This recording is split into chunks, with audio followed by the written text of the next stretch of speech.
Hare Krishna, dear devotees. Welcome back once again to our continuing lectures on the glories of Sri Vrindavan Dham. I'm happy to be with all of you. We'll begin as we always do, the proper etiquette of glorifying Srila Prabhupada. Namo Om Vishnu Padaya Krishna Pashtaya Bhutale Srimati Bhaktivedanta Swaminiti Namane Namaste Saraswati Deve Gauravani Pacharine Nirvishesha Shunyavadi Paschata Deshatarine. I'd also like to quote a very beautiful prayer by a medieval Vaishnava saint of the name Vaishnava Das in glorification of Prabhupada. The prayer is called Worship of the Guru, and it goes like this. All glories to my spiritual master, a wish-fulfilling tree of love of God, whose manifestation is so astonishing. With the moonbeams of his knowledge, he destroyed the deep darkness of ignorance within my heart. He is the abode of bliss for my eyes.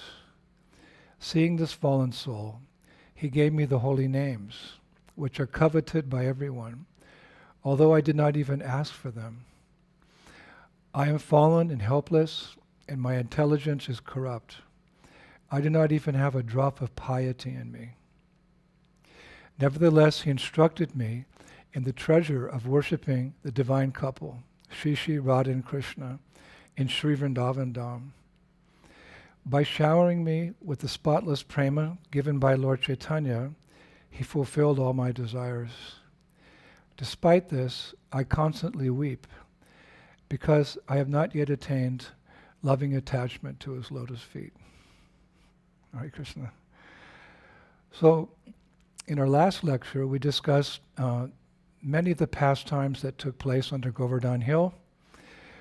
While Krishna held the hill up for 7 days to give shelter to all the Vaishnavas as Lord Indra foolishly tried to destroy Vrindavan and all its inhabitants.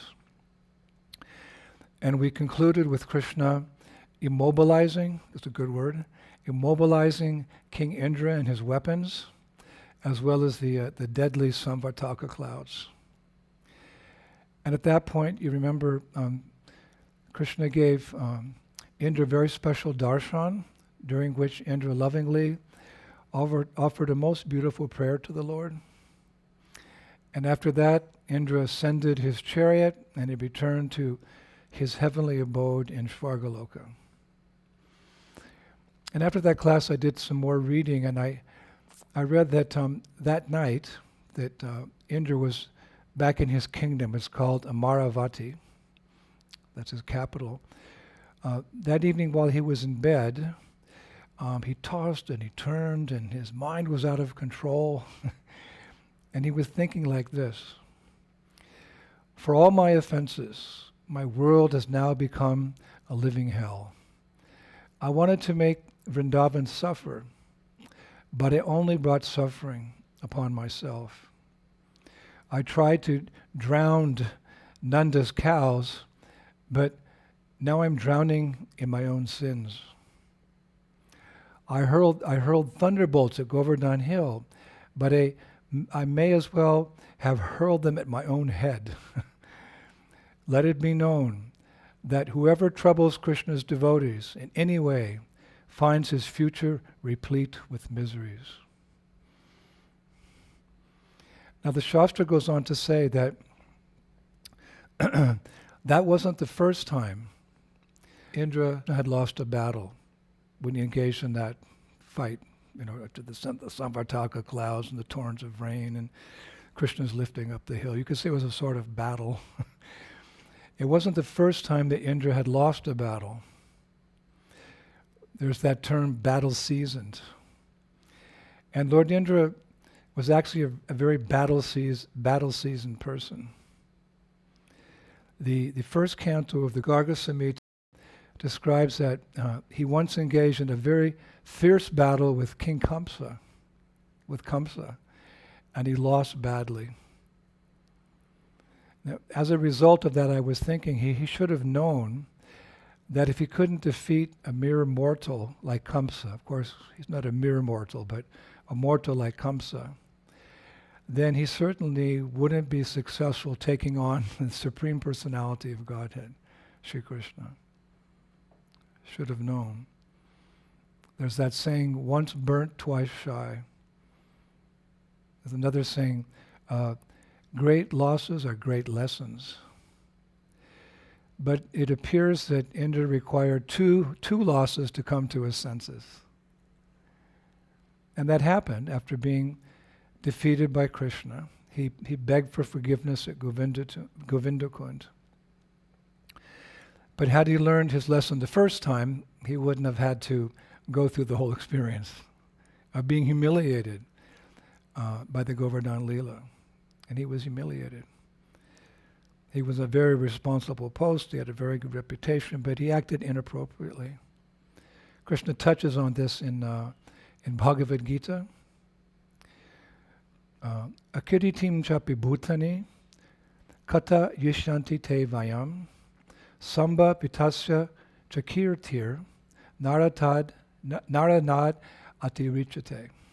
He's speaking to, Krishna's speaking to Arjuna, the battlefield of Kurukshetra. Because Arjuna is hesitating to fight, but he's a Kshatriya. So Krishna uses this argument. He says, people will always speak of your infamy. And for one who has been honored, dishonor is worse than death. So it actually might be good for us to hear something about Indra's big loss to Kamsa. We can learn from that. By carefully observing the mistakes of others, we can avoid those mistakes ourselves. We can observe the success of others and follow in their footsteps, and we can avoid whatever mistakes they may make in order to be successful. Otto von Bismarck, he was a well-known German statesman. And I think he said it was in 1875, he said, fools say that they learn by experience. I prefer to profit by others' experience. And there's that Bengali saying, it's something akin, that a housewife teaches the daughter-in-law by teaching the daughter. When a daughter-in-law comes into the new family, she marries into that family. Maybe a little sensitive for the housewife or the mother of that family to teach her directly, so she says something to her own daughter and then the daughter-in-law sees like that. So fools say that they learn by experience, but I prefer to profit by others' experience. So we can profit by Indra's mistake, by hearing about it and avoiding the same mistake or any other mistakes in Krishna consciousness. So much of the information of Indra's infamous loss in battle with Kamsa comes from Garga Samhita. You may have noticed how we are often quoting Garga Samhita these days. And Garga Samhita is worthy of quotation. As we learn from Srila Sanatana Goswami in his commentary on Brihad Bhagavatamrita. 1:1, and then it's 21:23, the verses. He writes, the confidential science of pure devotional service is taught explicitly only in a few Vedic scriptures, little known to the public. Amongst these rare texts are, and he lists them actually, Gopal Tapani Upanishad, the Narada Pancharatra, Garga Samhita, number 3, the Vishnu Purana, the Harivamsa Purana, the Uttarakhanda of the Padma Purana, he writes, and then the Bhagavata Mahapurana, as he puts it. So we see Garga Samhita is a very important Shastra. And I also discovered that Srila Bhaktivinoda Thakur also refers to the Garga Samhita in his illustrious Navadvip Dham Mahatmya. This is very dear to Gaudiya Vaishnavas. And I researched that a little bit, and I found that he quotes Garga Samhita more than 20 times. Srila Bhaktivinoda Thakur. For example, he writes in one verse, Maya Maipuri Sakshat Sarvananda Vivardini Sri Garga Samhitayam Shah Kirtita Papa Nashini. Quote, Mayapur is the Lord's Yoga Maya potency. It is filled with ever-increasing bliss. In the Garga Samhita, he writes, it is described as the destroyer of all sins. That's chapter 3, text 19. So, Lord Indra's defeat by Kamsa happened just prior, actually, to his defeat by Krishna, who, when he lifted Govardhan hill, he defeated all of Indra's plans to destroy Vrindavan and its inhabitants. At that time, Kamsa was ruling Mathura, and Krishna was living in Vrindavan during that period. This is when it happened, the big fight in Svargaloka. One day Kamsa just woke up and he developed this very strong desire to conquer Svargaloka and enjoy all its riches. We read in 7th canto of Srimad Bhagavatam that Hiranyakashipu had the exact same desire. Great minds think alike. Well, no, great he is, but he's a great demon. Srimad Bhagavatam 7:4, text 5 and 7. Savitya Disha Sarva Lokams Chatrin Mahashura Devasura Manushyendra Gandharva Garu Doragan. Doragan. Interesting Sanskrit word. The translation, there are a few other verses actually, but that was one of the verses. Quote, Hiranyakashipu became the conqueror of the entire universe. Indeed, that great demon conquered all the planets in the three worlds, upper, middle, and lower, including the planets of human beings, the Gandharvas, the Garudas, the great serpents, the Siddhas, the Chanaras, the Vidyadharas, the saints, Yamaraj, the Manus, the Yakshas, Rakshasas, Pistachas, and their masters, and the masters of all the ghosts and the Bhutas. He defeated the rulers of all the other planets where there are living entities and brought them all under his control. Conquering the abodes of all, he seized their power and influence. Hiranyakashipu. So he's thinking this is like the colossal desire of the demons. You could say that the trademark of demons, the trademark of demons. And Bhagavad-Gita alludes to this, or states it very clearly, the nature of these desires, big desires like that of the asuras, the big asuras. Idam madhya maya labam, imam prapsye mano ratam, idam ashti idam apime bhavishyati punardhanam. The demoniac person thinks as follows.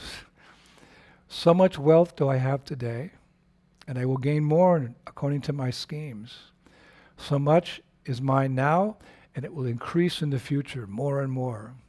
He is my enemy, and I have killed him, and my other enemies will also be killed. I am the Lord of everything. I am the enjoyer. I am perfect, powerful, and happy. I am the richest man surrounded by aristocratic relatives. There is none so powerful and as happy as I am. I shall perform sacrifices. I shall give some charity, and thus I shall rejoice. So Ravana had a similar desire. In the Ramayana, it's described that he wanted to build a staircase to Svargaloka, to heaven, so that his people, his cohorts, his demoniac friends, could walk up there, even if they had no pious credits to their name, because to go to Svargaloka, you have to have a lot of piety. So he kind of tried to cheat. It was actually a wooden staircase. I don't think he ever finished it. Anyway. So Kamsa's desire, while he was in Mathura, as the king, to conquer Svargaloka, and this all happened before the Govardhan Leela, actually. It's not unusual for a, let's call him a Mahademon. But you could say that in some sense he was even more determined than Hiranyakashipu and Ravana. Because intent on conquering the universe, he assembled an army that, well, you could say an army of demons that was never before seen, not to be seen now, and never to be seen in the future. Poetic way. It was one-off affair. What's that shloka, that Sanskrit shloka? Nabhuto na bhavishyati. Nabhuto na bhavishyati. Nabhuto means neither in the past, and nabhishvati means nor in the future. Neither in the past did this happen, nor in the future shall it ever come to be. Nabhuto na bhavishyati. I think that was the slogan we use for Prabhupada's centennial, that celebration. So, who was in his army? This great army that he wanted to attack Indra in Svargaloka. Well, I'll give you a list of his generals. His generals. Hold on to your seats. The generals in this army to attack Svargaloka. And you'll know many of these demons he actually had there in Mathura, and later he sent them to Vrindavan. Chanura, Mushtika, Arista, Shala, Toshala, Keshi, Pralamba, Baka, Vidvida, Trinivarta, Agra, Kuta, Narakasura, Bhana, Shambara, Vyoma, Dhenuka, and Vatsa. My heart feels a little contaminated by reciting their names. Hare Krishna. Now, there's some details, makes it interesting. These leaders were accompanied by 100,000 of each of the following groups of personalities. They're grouped, these personalities. 100,000 bhutas, 100,000 pretas, 100,000 pramatas. These are all demoniac people. 100,000 guyakas, 100,000 dakinis. I think that means witches. 100,000 pishchaj, 100,000 kumandas, 100,000 vetalaj, 100,000 vinayakshas, and 100,000 brahma rakshasas. Yeah. And with that assembly, you could say Kamsa went for the jugular vein by heading for Amaravati, Indra's capital, chief of the demigods. The dictionary meaning of going for the jugular is to attack a vital and vulnerable trait, feature, element, etc., in an attempt to overcome somebody or something swiftly and totally. Why is that analogy used, the jugular vein? Because the jugular is a vein in the neck that transports blood between the head and the heart. And it's a common target for like predators like lions and tigers and bears. When they want to catch their prey, they go right for the neck like that. So Kamsa's assembled this army from a lot of the demons there in Mathura, and they take off. Now we might be prone to imagining Kamsa as this horrible-looking monster, a crazy, mad fellow, like a zombie, in dirty, soiled clothes, foaming at the mouth, uttering unintelligible words, running frantically towards Amaravati with hordes of demons behind him. But Shastra actually describes him much differently. I was surprised. Here's an exact quote from Garga Samhita 1:726, which describes Kamsa on his way to the heavenly planets. Lifting his feet and knees, his thighs like pillars, his waist very slender, his chest a great door, his shoulders broad, his arms massive, his eyes like lotus flowers, his hair silky and long, his complexion ruddy, his garments black, wearing a helmet, earrings, necklace, and an effulgent lotus garland, glowing like the sun at the time of cosmic dissolution, expertly and artistically wielding a sword, shield, quiver of arrows, and club, proud Kamsa went to Amaravati to conquer the demigods.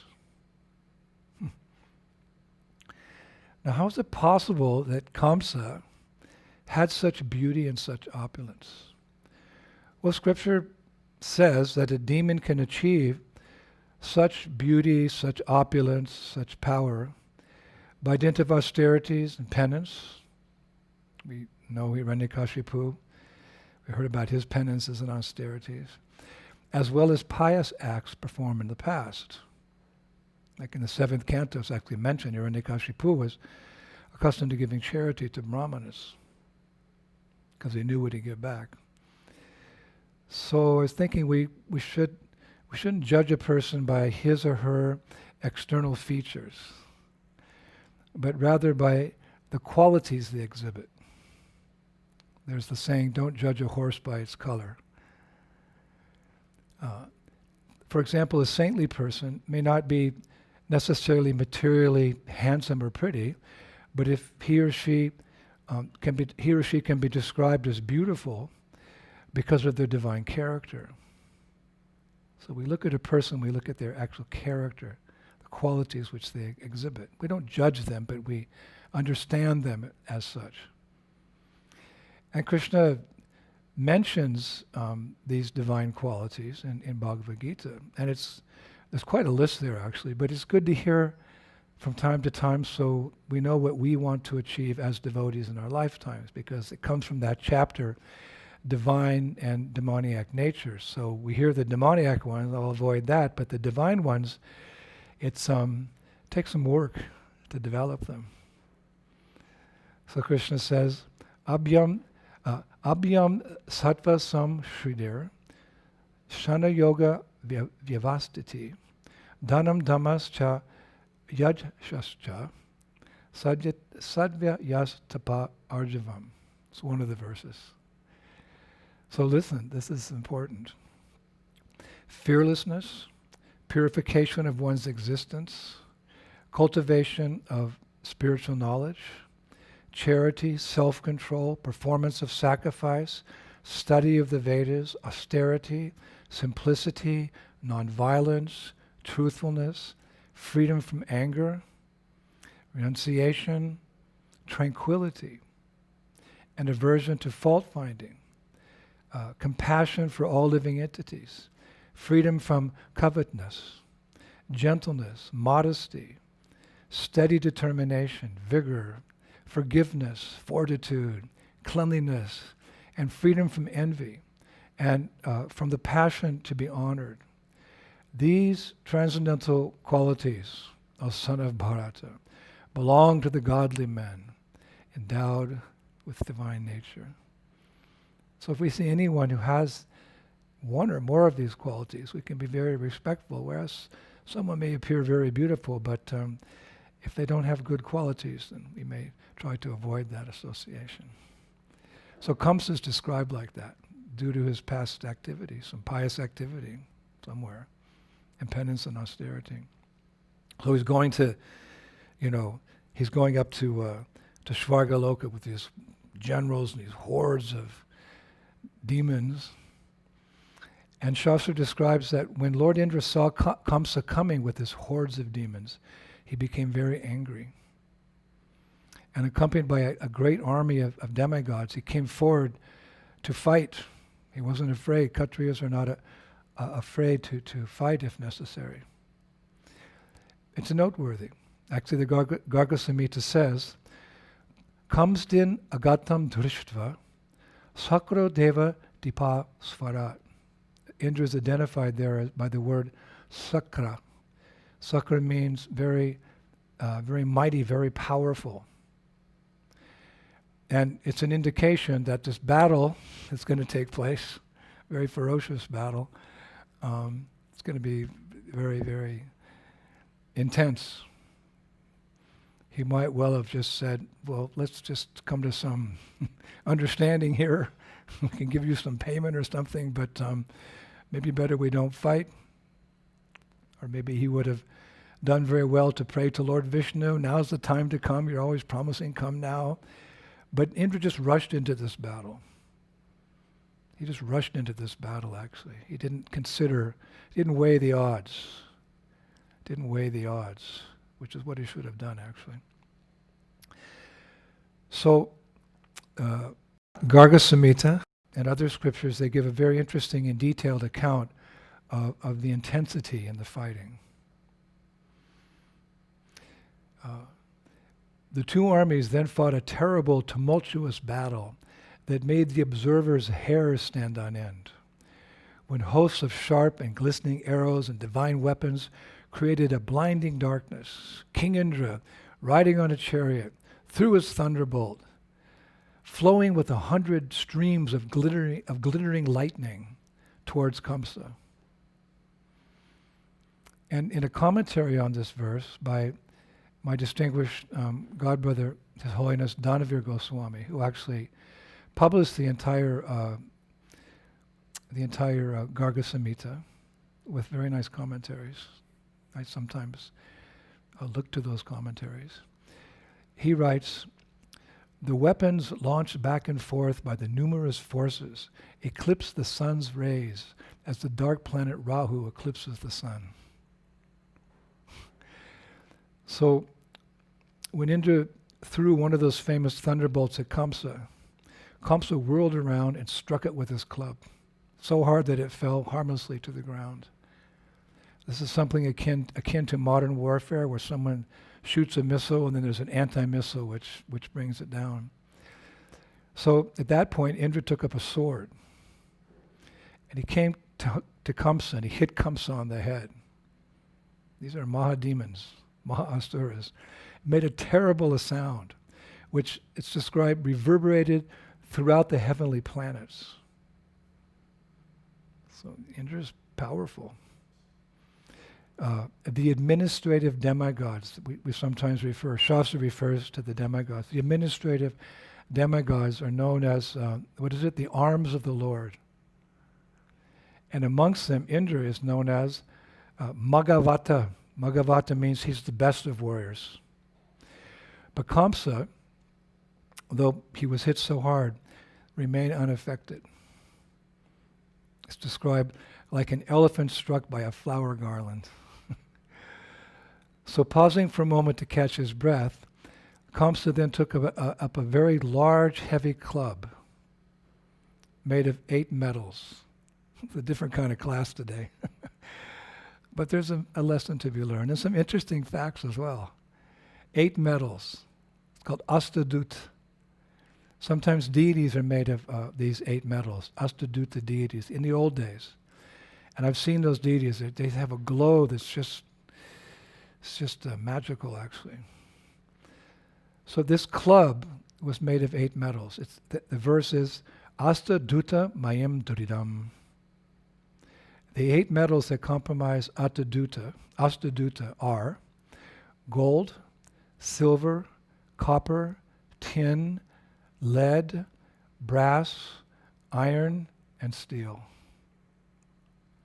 So Kamsa threw that club, and that club weighed 100,000 baras. He threw it at Indra. 100,000 baras. Well, then I was stuck. Like, what's a bara? Couldn't figure out 100,000, what's a bara? So it took me 45 minutes, but I found a bara is equal to 400 pounds, or 181.4 kilos. So you do the math. Kamsa's club weighed 40 million pounds, a little over 18 million kilos. Now when Indra, he's famous as the killer of Namuchi, he saw this swirling club coming his way. He simply reached out and caught it. and he threw it back to Kamsa. And then he was on a chariot this time. On his chariot, he drove his chariot into the enemy forces. And he had a really good driver. The driver of his chariot was Matali. And as he drove with Matali into these enemy forces, Matali's driving, and Indra's in the back when he's shooting the arrows. He was cutting the enemy to pieces one by one. I did a little more research, and amongst the demigods, Matali is known as one of the best chariot drivers. He actually drove Lord Ramachandra's chariot in the famous battle between Ram and Ravana and Lanka. And it was no easy feat in those days to be a chariot driver, because Kshatriyas often attacked the chariot drivers of their enemies to overpower the enemy, because if you get the chariot driver, then it's pretty easy to get the person in the back shooting the arrows. So charioteers like elephants and horses engaged in fighting in those days, they suffered many wounds in the battles. Anyway, so as Indra charged at Kamsa with his chariot, Kamsa took up another club. This was an iron club. And with his iron club, he managed to strike Indra on the shoulder, which caused him to become momentarily unconscious. And at this point, Shastra says that this one act, this put Kamsa in a very precarious position, having hit Indra with this weapon. And why is that? Well, it's explained because Lord Krishna is very protective of the demigods. There's a verse in the Bhagavatam. It says that he even incarnates to protect them. And Indra's name is specifically mentioned. It's a well-known verse. Ete chamsa kolo pumsha krishnashtu bhagavan swayam indrari vyakalam lokam vedayute juge juge. You hear the name Indra there. All the above mentioned incarnations are either plenary portions or portions of the plenary portions. But Lord Shri Krishna is the original personality of Godhead. All of them appear on planets whenever there's a disturbance created by the atheists. The Lord incarnates to protect the theists. So in some translations you hear to protect Indra and the devatas. So in causing harm to Indra, it's described, Kamsa was assuring his eventual death at the hand of Krishna, which was what happened later in the wrestling arena in Mathura. Now what happened next is really interesting. It's described that Indra's warriors then covered Kamsa with a flood of Gridra feathered arrows, like a monsoon cloud covered by the sun. So I'm thinking, what's a Gridra feathered arrow? Maybe I should look into it and share it with the audience. These are like a lot of details about warfare here. This is like reading the Ramayana or reading the Mahabharata. It's all connected. Krishna. Gris have feather arrows. All of Indra's warriors, they covered Kamsa with those. So then I went to the Dhanurveda. Dhanurveda is the Vedic science of warfare. Actually, Dhanu means specifically like a bow and arrow, but the whole science of warfare is discussed. The Vedas actually describe they cover all subject matters, material and spiritual. So, and I found in the Dhanurveda where it describes what is a Gridra feather that's put on the arrow to make it fly. And here's the exact verse. Seek and ye shall find. The end of an arrow may be fletched, which means put there, with the feathers of a crane, kanka, a swan, hamsa, a shashada, it's a variety of a bird, a fisher bird, matsyada, a heron, a kruncha, a kataka, kinkini bird, and a vulture, gridra. The feathers of a vulture, Gurita, and a hen, Kukukta. So Gurita refers to the feathers of a vulture. So the Dhanurveda goes on to say that 4 feathers are to be attached to each arrow, and the gap between the feathers should be 6 fingers. So you don't have to memorize this. It's just interesting. Now, these bows and arrows that were generally used by Kshatriyas, I read that in time of great peril, when everything appears to be lost, all classes of men can come forward to fight, because generally it's the Kshatriyas fighting. But when everything's almost lost, then the Brahmins can come forward, the Vaishyas can come, and Sudras can come, all 4. Brahmins, Kshatriya, Vaishyas, and Sudras, they can all come forward to fight, to save the day. And Dhanurveda says that the spiritual teachers, the spiritual masters who are present, because spiritual masters are there to give spiritual guidance, so they're also there when the battle's raging. So those spiritual teachers, Dhanurveda says, should give a dhanu, meaning a bow, to a Brahmin disciple. They can give a khadaga, meaning a sword, to a Kshatriya disciple. They can give a kunta, meaning a lance, to a Vaishya disciple, and a gada, meaning a mace, to a Sudra disciple. So it's an interesting duty of a spiritual master, I was thinking. But I read on a little bit, I couldn't help myself. Regarding using bows in warfare, the Dhanurveda says that if there's just one expert and famous archer in a city that's being oppressed, if there's just one expert and famous archer in the city that's being attacked, all classes of enemies will remain at a distance, just as animals stay far away from the den of a lion. But unfortunately for Indra's archers, who were like showering these arrows on Kamsa, they didn't get him yet, but they're showering there. A very powerful demon came forward to protect Kamsa, to get his back. And that warrior was named Banasura. He appeared, Banasura. And making a great sound as he worked many bows with his 1,000 arms, he intercepted the arrows of Indra's archers. This is like reading of some long passages from the Krishna book. Some big battles are also described there. So Banasura's name, sometimes it's translated as the arrow demon. He acquired 1,000 arms by a benediction of Lord Shiva, and thus he was able to fire 500 bows and 1,000 arrows at a time. And we should not think that these figures are exaggerations.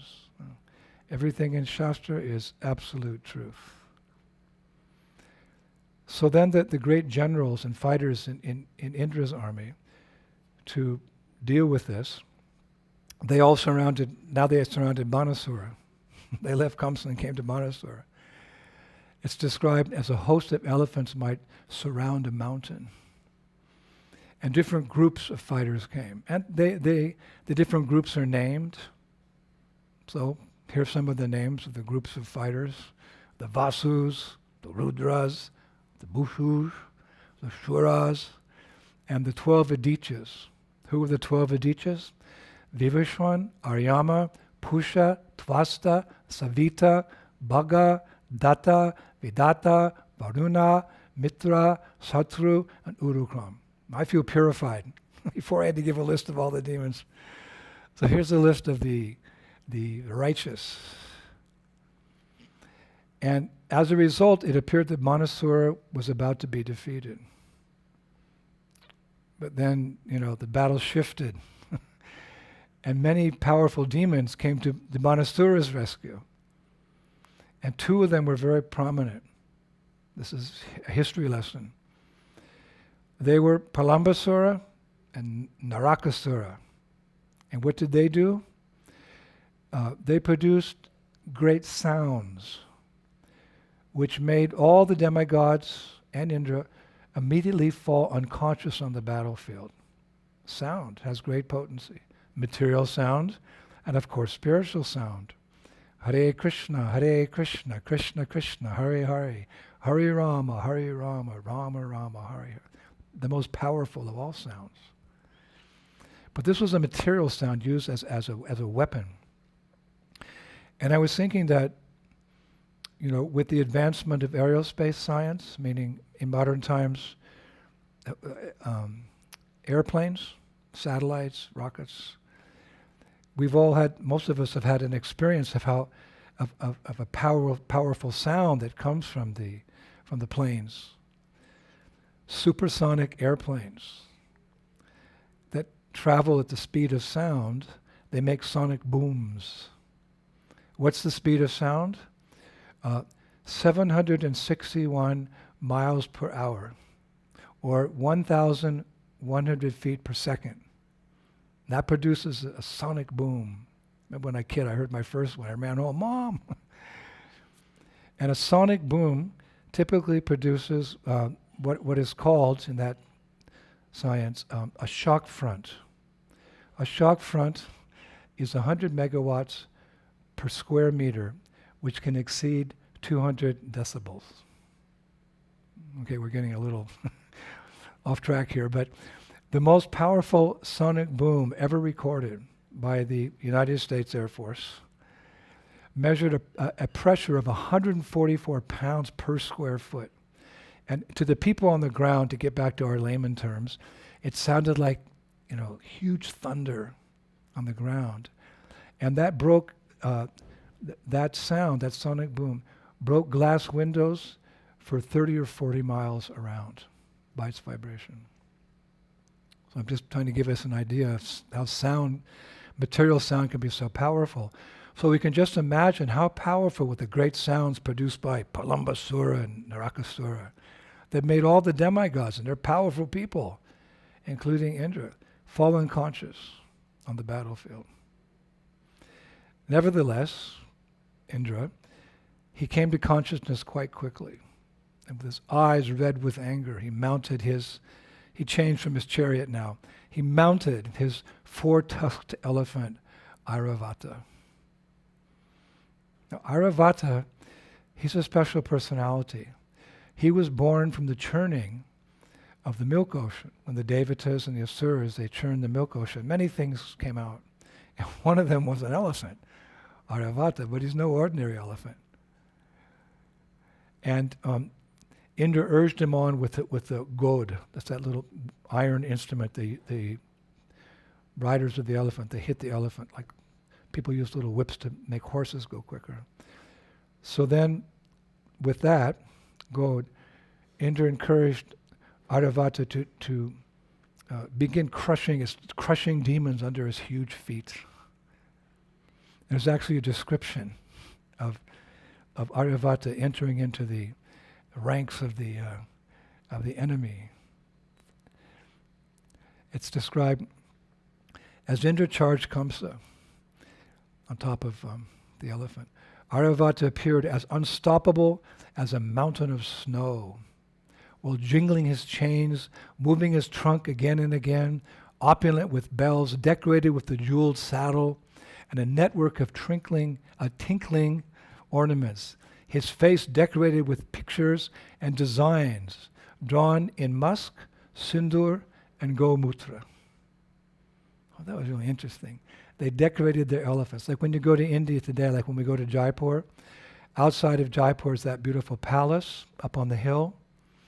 So we sometimes because we're doing parikrama, we sometimes take the devotees out to that palace, and you can ride the elephants up to the top of the hill onto the palace, and you always see that the elephants are decorated very beautifully.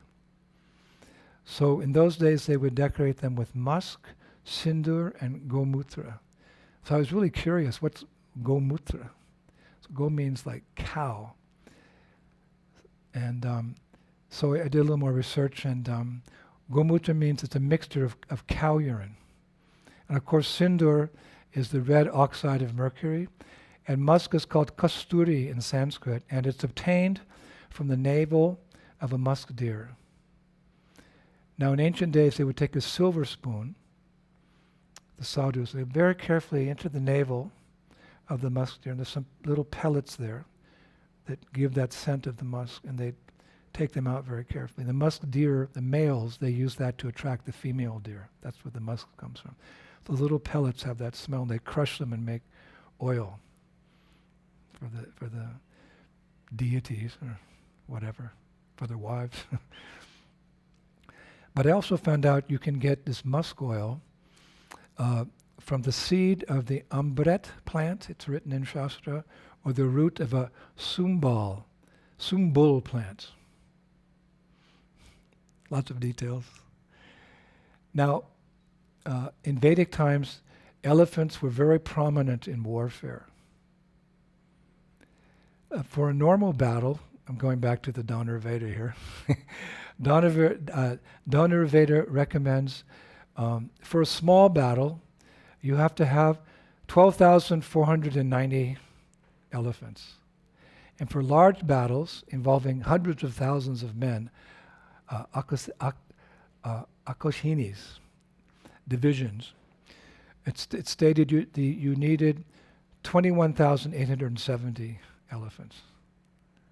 You don't see so many elephants today because, well, it's not part of our culture anymore, elephants. We have cars and trains and buses and so forth and so on. So, but 21,870 elephants. Now, as I was going deeper and deeper, I discovered a Vedic scripture called Hasti-Sastra. It's the science of dealing with elephants, a portion of which includes how to engage elephants in warfare. I want to share with you a few things because it's part of the Vedas. It's part of the Vedas. And it's connected to this whole Leela that we're telling today, where Indra should get a good lesson. So he doesn't challenge Krsna. And we're learning by his mistakes. So this Hasti-Sastra, I actually found the Hasti-Sastra. And I found another scripture called Hasti-Ayurveda, which that one deals with elephants' anatomy, their behavior, their diseases, surgical treatments, management, breeding, capture, training. But this Hasti-Sastra, it's described that when male elephants are in rut, R-U-T, which means it's the season for mating with female elements. When they're in rut, they display a very ferocious madness and rage, which is required for competing with other male elephants to get a female elephant and impregnate her. They go mad, the elephants. I remember in the 1970s, 74, I can't remember, we were, again, we went with Prabhupada. I mentioned earlier, or another lecture, we went with Prabhupada to Hyderabad to install the deities in the new temple there, Radha Krishna deities, big, beautiful deities. And a few days before the installation, Prabhupada asked us all to go on Harinam to advertise the event. So Vishnujan Maharaj was there that time, and I remember he led us on this amazing kirtan, very ecstatic Harinam party through a very large market, more or less in the center of the city. And we were chanting and dancing, and all of a sudden, 2 male elephants started fighting on the street. I don't know where they came from, but there they were, 2 big male elephants, and they were in ruts, and they were fighting.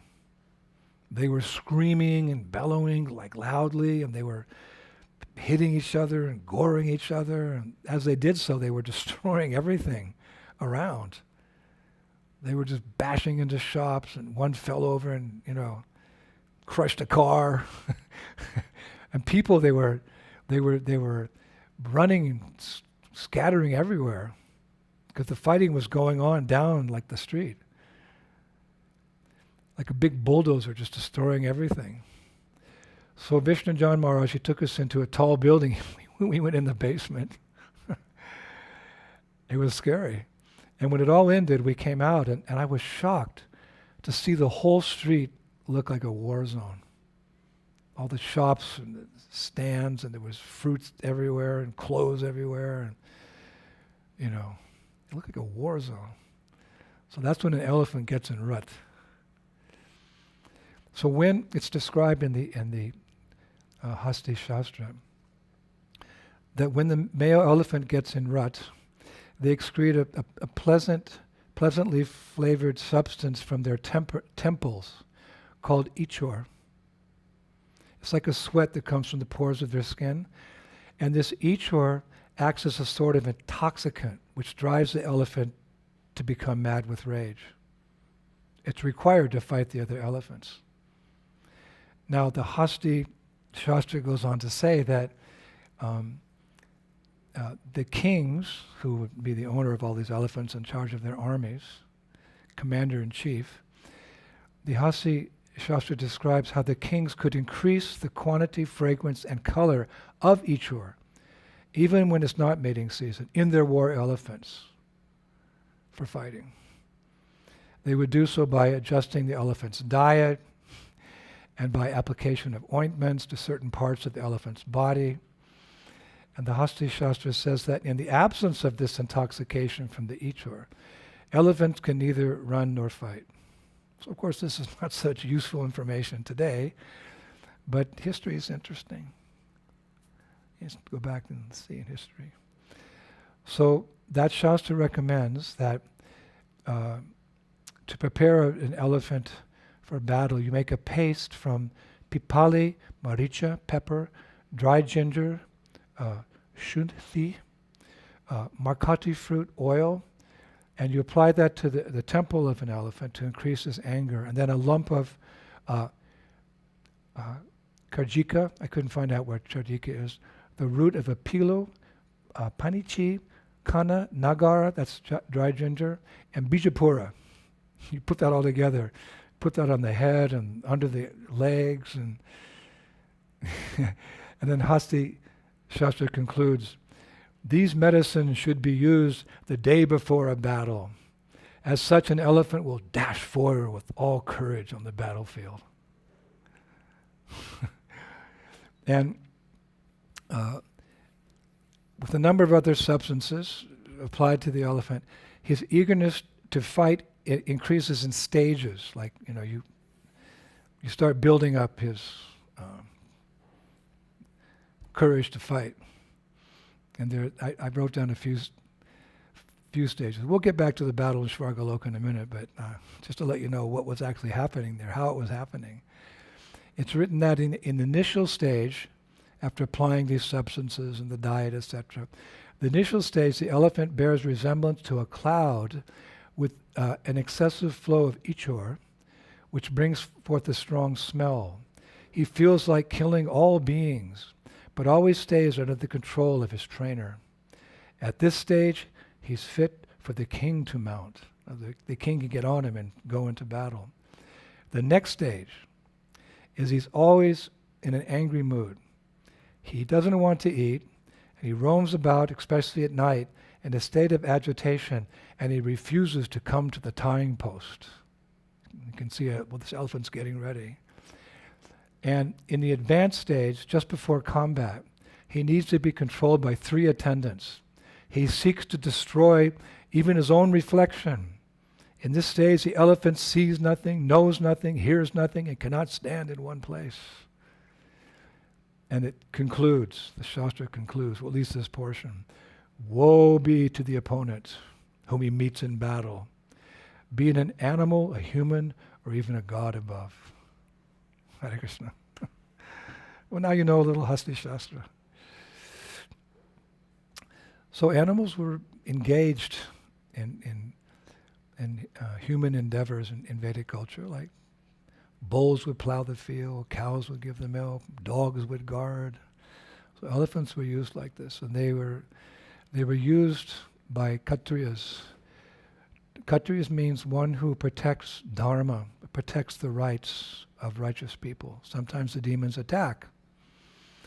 And the innocent members of society had to be protected. So there's a class of men, Kshatriyas, who were strong and powerful, courageous, and they would protect people, because in this cosmic creation there's two types of beings. There's divine and demoniac.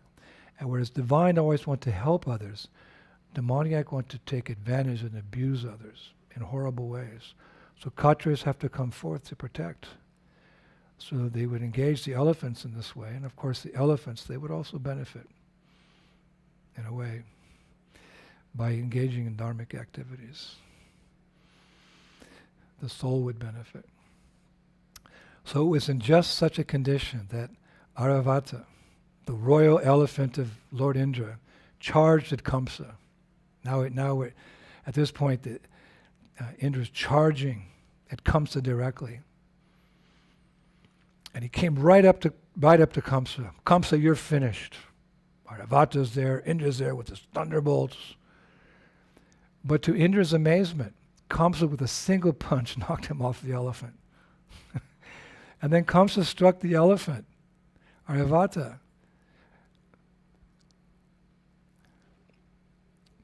Indra was punched, and Airavata was punched. And Indra just fell away. Airavata was stunned, he was wounded. And the elephant fell to his knees. His knees touched the ground.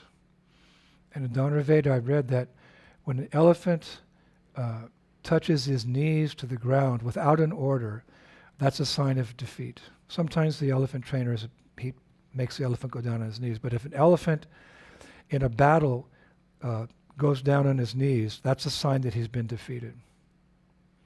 Well, that's what happened. But it wasn't true for Airavata, that punch from Kamsa. No. He's the king of elephants. So after faltering, Airavata again, he got up and attacked Kamsa, this time with 4 tusks. But then, he attacked Kamsa with 4 tusks, and he literally picked up Kamsa with his trunk. He just grabbed Kamsa with his trunk. And it's described he threw him 800,000 miles into outer space. And the Dhanurveda, another detail here, describes the elephant's trunk as very versatile. It can be used for breathing, smelling, bringing food and water to its mouth. It can distinguish between size, shape, and texture. It can distinguish between hot and cold, elephant's trunk. It can lift objects weighing up to 1,000 pounds. It can make trumpeting sounds. It can caress its young. It can shower. You see elephants in the water, they shower with their trunk. They take the water in the shower. Snorkeling and fighting. So Airavata, he threw Kamsa into outer space. And when Kamsa came back, he fell back on the earth, but his body is described as hard as a thunderbolt. So when he came back to earth, boom, he was only slightly injured. He became very angry, and his lips were trembling, and he returned to the battlefield. And now Kamsa again attacked Airavata, but not with a punch. He threw him to the ground, squeezed his trunk, and broke his 4 tusks into pieces. And at that point, Airavata got up and fled the battlefield. Went back to his quarters in Amaravati. So Kamsa, because everything was scattered, Indra was thrown here, and the elephant had left, and the weapons were everywhere. So Kamsa took up Indra's bow, a very powerful bow, and with a flood of arrows, accompanied by the twanging sound of the bow, it was very loud, he defeated all the demigods. He made them all flee. Indra, the demigods, they all left. Indra was defeated by Kamsa. So if he's defeated by Kamsa, how can he defeat Krishna? Should have learned his lesson. Now, of course, for warriors to flee the battlefield, it's seen as a disgrace in Vedic culture. It's called ranchor, when you leave the battlefield. But one must also consider time, place, and circumstance. There's an allowance for it. There's a saying nowadays, run away to fight again another day. And even Chanakya Pandit has written in his Hasti-Sastra 3:19, he who runs away from a fearful calamity, a foreign invasion, a terrible famine, and the companionship of wicked men is safe. Some allowance there. He who runs away from a fearful calamity, a foreign invasion, that was an invasion, a terrible famine, and the companionship of wicked men, he's safe. So then it's described that seeing all the demigods had fled, Kamsa took Indra's throne and his umbrella and returned with all the demons to his own capital, again back to Mathura. Yeah. So it may be confusing that a demon like Kamsa can conquer devotees, can conquer demigods, because we always hear how Krishna protects his devotees. But it happens sometimes. We could say that the ways of the Lord are mysterious. And Narada Muni, he touches on this in Srimad Bhagavatam, 7th canto, 4th chapter, text number 14. He describes how this sometimes happens. And I quote, this is Narada Muni speaking to Maharaj Yudhishthira. He says, O Maharaj Yudhishthira, descendant of Pandu, by dint of his personal power, Hiranyakashipu, being situated on the throne of King Indra, controlled the inhabitants of all other planets.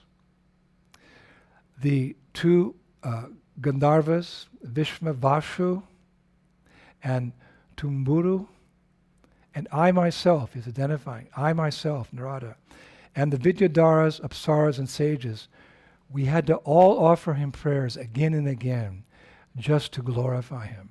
So here's Narada Muni, he's always traveling with his Veena and singing the glories of Krishna, Radha and Krishna. And now he's glorifying Hiranyakashipu. Happens sometimes.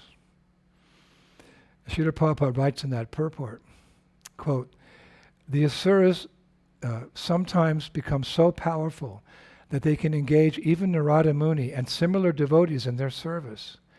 This does not mean, however, that Narada was subordinate to Hiranyakashipu.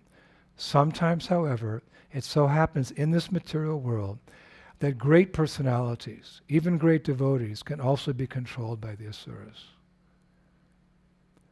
So when that happens, if that happens, history repeats itself. So what do devotees do? They bide their time. They practice titikshava.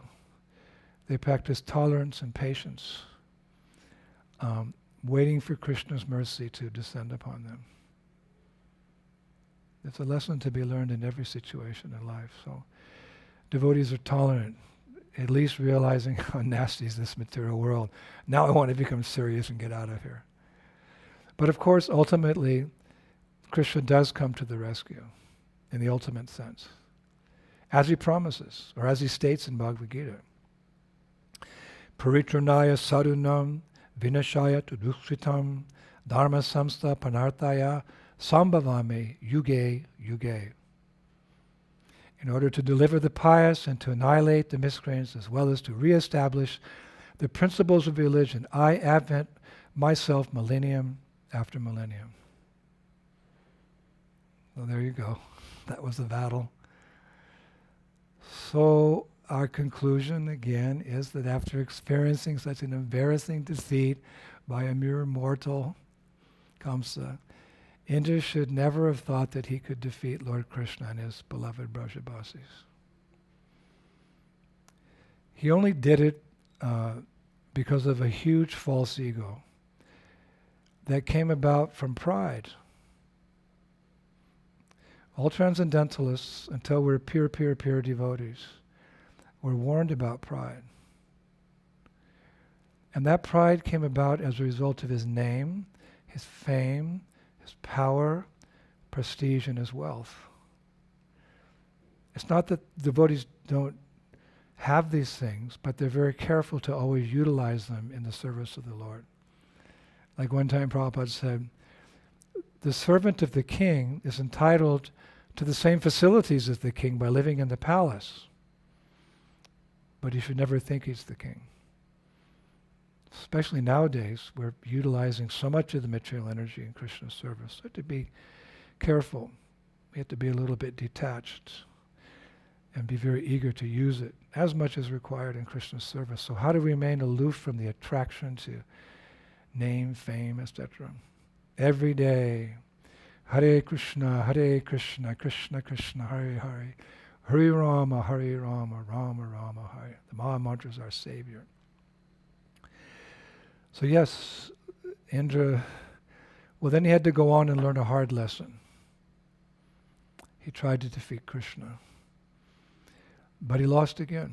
But then he came to his senses. We were discussing the other day that beautiful prayer that Indra offered Krishna in a trance, that he'd learned that prayer from his spiritual master, came back to his mind. So he learned his lesson.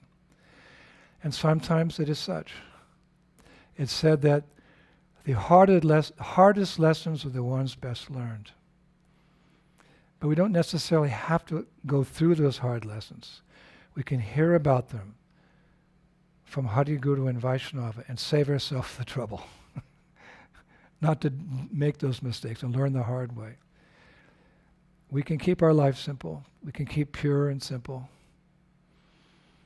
And chant and dance our way back to the spiritual world. So therefore, in the Bhagavatam, we see certain devotees like Indra who make mistakes, and we can listen attentively. I will not make that mistake. But let us always remember that although we've heard all this, foolishness of Indra, let us remember he's a devata. You could say in a much more exalted position than we are. We're just beginners on the earth planet. Indra he has yagyas for Vishnu. He has a spiritual master, Brihaspati. So let's not think of him in an ill way. He's a devotee. And Krishna dealt with him accordingly. In fact, in Krishna book, Prabhupada writes, Krishna is so merciful. Surinam Sarvabhutanam. He's our well-wishing friend, the friend of all living entities, and especially his dear devotees. Those who have become his devotees are all very, very dear to him. If his devotee develops some pride, Krishna crushes it. That is his mercy. I repeat that, it's very important. In Krishna book, Krishna is so merciful. Prabhupada says, Surinam Sarvabhutanam. He is our well-wishing friend, the friend of all living entities, and especially his dear devotees. Though those who have become his devotees are very, very dear to him, if his devotee develops some pride, Krishna crushes it. That is his mercy. So there's a good ending. There's always a good ending in Krishna consciousness, even though sometimes there's some stumbles. In the end, Krishna kindly crushed Indra's pride, and in doing so, he reawakened Indra's respect, adoration, and love for him. And that is evident in Lord Indra's final prayer in this part of the Garga Samhita. We heard some of Indra's prayers earlier from another part of Garga Samhita as well, but sometimes these pastimes are told in different parts of the Bhagavatam or different parts of different Puranas. So we heard some of Indra's prayers, and we know, of course, we hear his prayers in Srimad Bhagavatam when he's at Govinda Kund. So here's another set of prayers by Indra, and we can appreciate them. We can actually repeat them. Because bandhanam, prayer is one of the 9 processes of devotional service, and if we don't know exactly how to pray, we can pray from learned devotees. I think it's appropriate today that we finish, we give some credit to Indra. And we finish with these prayers from Canto 3, Chapter 4, verses 2 to 5 of Garga Samhita. We'll finish today with Indra's prayers. They're very beautiful. He says, O Krishna, You are the master of the demigods, the supreme controller, the Lord who is perfect and complete, the oldest, the supreme person, greater than the greatest, and above the material energy. You are the supreme personality of Godhead, Lord Hari, O master of the spiritual sky, O master of the universes. Please save me, please save me. Let us understand how purified. We want to become like this. You are the original supreme personality of Godhead, perfect and complete, who descends as the 10 avatars, desiring to protect the Vedic scriptures and the cows of piety, and desiring also to kill the demons headed by Kamsa. Indra throws that in. You have taken birth in this world. O master of the spiritual sky, as a father forgives his son, please forgive me, a proud fool, bewildered by your illusory potency. Here's some real remorse. A fool who has become a great reservoir of offenses to you, O master of the demigods, O home where the universes dwell. Please be kind to me. If someone makes a mistake and they're remorseful and they pray for mercy, that will come. And then it's the final prayer in that part of Garga Samhita. He begins, Om. There's a long there. Om, he says. Obeisances, obeisances, obeisances to you, the lifter of Govardhan Hill, the pleasure of the cows, land and senses, the Lord who resides in Gokula, as the protector of the cows, the master of the gopas, the husband of the gopis, the lifter of the elephant among mountains, an ocean of mercy, the creator of the universes, the auspiciousness of the universes, the home where the universes dwell, the enchanter of the universes, the enchanter of many millions of Kamadevs, the lover of King Brishabhanu's daughter, Srimati Radharani, a lamp shining in King Nanda's family, O all attractive Sri Krishna, the perfect and complete original supreme personality of Godhead. You who are the master of countless universes, the master of the transcendental abode of Goloka, and the eternal companion of Lord Balaram. I bow down before you again and again and again. So it's not said exactly when he made this prayer, but he made this prayer. Sometime around that part of Vrindavan's Leelas. So nice that Indra came to his senses. I also hope I come to my senses and give up all material attachments to this world and am able to offer from my heart such beautiful prayers to the Lord. But we will continue with the prayer we've been initiated into, which will certainly cleanse our heart of all sinful reactions and throw our material desires to a distant place, and we have full faith awaken our love for the divine couple, Shri Shri Radha and Krishna in Goloka, Vrindavan Dham. So, interesting lecture today. It's all connected. And in our next lecture, we'll be discussing more of Giriraj Govardhan's glories. Sometimes we'll give a lecture on Govardhan Puja. We'll tell the Govardhan Leela pastime, and that's it. But actually, there's so much to be discovered and so much to be shared. So with great pleasure and great honor, I will continue to do some research and hear from my illustrious God brothers and God sisters and Srila Prabhupada and share with you some more transcendental Leela. Thank you so much, Prabhus, for this opportunity. Shri Shri Gauranitai ki, Shri Shri Krishna Balaram ki, Shri Shri Radha Shama Sundar ki, Vrindavaneshwari Srimati Radharani ki, Srila Prabhupada ki, Goloka Vrindavan Dham ki, and as we say every time, let's please Srila Prabhupada by taking all the fallen conditioned souls, every single one of them, back home, back to Godhead, to his lotus feet, where we will have our ISKCON